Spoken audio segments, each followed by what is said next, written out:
Good morning and welcome to the Grace Hour broadcast, brought to you every Sunday morning at this time by the Missionary Church Association in Jamaica. I'm your host, Nigel Wilkinson. This morning we have with us once again Reverend Teddy Jones, Chairman of the Ministers' Council and Chairman of the Missionary Church Association in Jamaica, as well as Pastor of the Grace Missionary Church. As always, we invite you to write to us for comment or counsel. Our email address is mcaj@cwjamaica.com. This morning's broadcast is sponsored by the Portmore Missionary Church, located in Edgewater, St. Catherine. The pastor, Reverend Spencer Cahoon, along with Associate Pastor Kavon Edwards and the congregation, invite you to worship with them in their morning service commencing at 8. Do stay with us. In a moment, we bring you this morning's message. Into the Holy of Holies I go, just to commune with you. When we gather, nothing else matters, if I can just get through. Everything that I need is in you. You're all I need to know.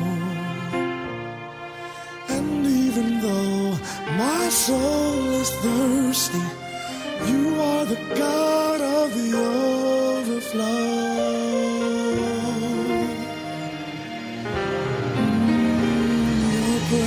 Your presence is water. Presence is water. Your presence is water. I need your presence. Your presence is water. So come fill me, then fill me again. Our biblical survey of pastoral concerns for the church now transitions from the Old Testament to the New Testament. The state of the church still occupies our prayerful reflections. The Gospel according to John lends itself readily to this objective, because the evangelist wrote with a love and passion for the early post-ascension faith community that caused him to use the stories and teachings of Jesus as a wake-up call to them. My own reading of the landscape today shows some disturbing similarities. In the highly familiar story of the first miracle of Jesus, in John chapter 2, is our text. It reads as follows. On the third day, a wedding took place at Cana in Galilee. Jesus' mother was there, and Jesus and his disciples had also been invited to the wedding. When the wine was gone, Jesus' mother said to him, "They have no more wine." "Woman, why do you involve me?" Jesus replied, "My hour has not yet come." His mother said to the servants, "Do whatever he tells you." Nearby stood 6 stone water jars, the kind used by the Jews for ceremonial washing, each holding from 20 to 30 gallons. Jesus said to the servants, "Fill the jars with water." So they filled them to the brim. Then he told them, "Now draw some out and take it to the master of the banquet." They did so, and the master of the banquet tasted the water that had been turned into wine. He did not realize where it had come from, though the servants who had drawn the water knew. Then he called the bridegroom aside and said, "Everyone brings out the choice wine first, and then the cheaper wine after the guests have had too much to drink. But you have saved the best till now." What Jesus did here in Cana of Galilee was the first of the signs through which he revealed his glory, and his disciples believed in him. At the time of writing, John was well advanced in age. He observed the faith community sliding into idleness, inertia, and irrelevance, and sounded an alarm by recounting for them the ways in which Jesus' ministry, from the very outset, took aim at that very same reality in the religion of the Jews of his time. But why would we arrive at such a conclusion from what appears to be a wonderful story of a miracle at a wedding? All's well that ends well, right? The rebuke of religion is stated in the text, but we have to look deeper to see it. It leaps out at us in the cryptic words of verse 6. Nearby stood 6 stone water jars, the kind used by the Jews for ceremonial washing, each holding from 20 to 30 gallons. Both the jars and the water are significant. The religious value of ceremonial water should not miss our attention. Here we meet Jesus appearing at a prominent Jewish institution and festival and harnessing their symbols to identify his person and mission. At this wedding, he leverages religious values of ceremonial washing. In the sign of the water being made into wine, the most critical bit of information is John's identification of the kind of vessels that were used to be filled with water, and equally, but perhaps more importantly, the description of where and how the vessels were located. John is clever throughout the book with location clues. He tells us, now there were 6 stone jars there for the Jewish rites of purification, each holding 20 or 30 gallons. The jars were standing by. In fact, lying around, not being used for their designated purpose. This represents the replacement of the Jewish ceremonial washings and symbolizes the entire creative and transforming work of Jesus. Let us not make the mistake, as some do, of classifying this first miracle as mundane and as less pious than the other signs. John's interest in it is deliberate and clinical. The words of verse 3 are significant in regard to the state that the religious establishment had descended into. John recalls the words of Mary to Jesus. And when they wanted wine, the mother of Jesus said unto him, they have no wine.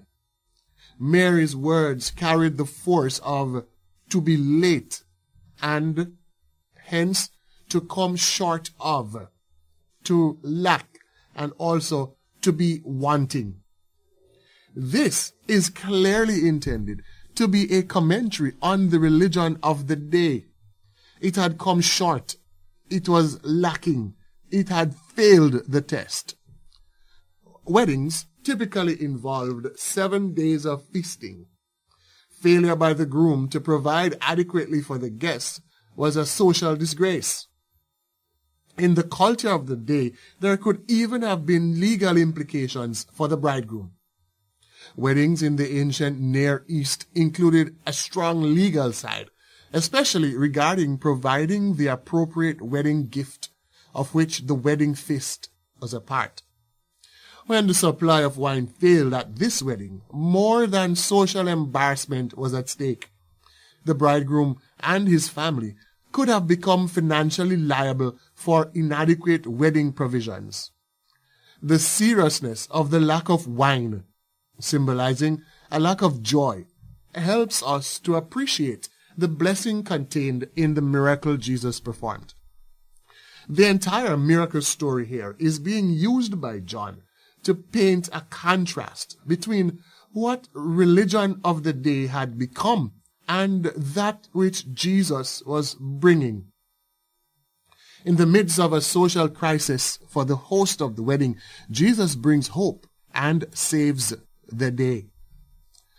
As salt and light, we are expected to offer hope and cauterize embarrassing situations around us. How often do we, on the contrary, take delight in broadcasting the shortcomings of others? In the words of the song, "We are one in the Spirit," call us to a routine, characteristic commitment to guard each man's dignity and save each man's pride. Apart from highlighting the above contrast between what religion had become and what Jesus brought, John demonstrates the extravagance of Jesus' demonstration of provision. And the amount of wine provided could serve that wedding and quite a few others. This is John building on his abundance theme, which he introduces in chapter 1 with the words full of. In John 1 verse 14, the Word became flesh and made his dwelling among us. We have seen his glory, the glory of the one and only Son, who came from the Father, full of grace and truth. And further, at verse 16 of chapter 1, out of his fullness we have all received grace in place of grace already given. Where the religion had come up short, been found wanting, missed the mark, Jesus brings an oversupply. And this is quite in keeping with his words in chapter 10 of John. I have come to give life more abundantly. We will examine further the ways in which the idleness, inertia, and irrelevance of the church today manifests itself, and how Jesus has equipped us to bring new wine in excess to our world. Your presence is water. Your presence is water. Your presence is water, Jesus. Your presence is water. Your presence is water. Your presence is water. Oh, come fill me. Come fill me. Then fill me again, Lord. Your presence Your presence is water. Your presence is water. Your presence is water. You're exactly what I need. Your presence is water. Yeah, come fill me. Come fill me. And fill me again. Your presence is water.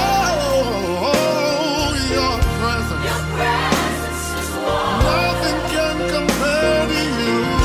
Your presence is water. Oh, come fill me. It is our prayer that you are blessed and challenged by this morning's message delivered by Reverend Teddy Jones. For comment or counsel, please email us at mcaj@cwjamaica.com. Before we go, we have some announcements to share with you. The Lincoln Missionary Church, Lincoln, Manchester, invites you to the induction service of Pastor Jonathan Nash to be held on Saturday, March 9, commencing at 2 p.m. And Reverend Donovan Ellis and the congregation of the Heathfield Missionary Church, located in Heathfield, St. Elizabeth, invites you to their Harvest Thanksgiving service to be held on Sunday, March 17, commencing at 3:30 p.m. Guest speaker will be Pastor David Granson. A reminder that you can hear today's Grace Hour message and previous messages on our YouTube channel. Just search for Grace Hour.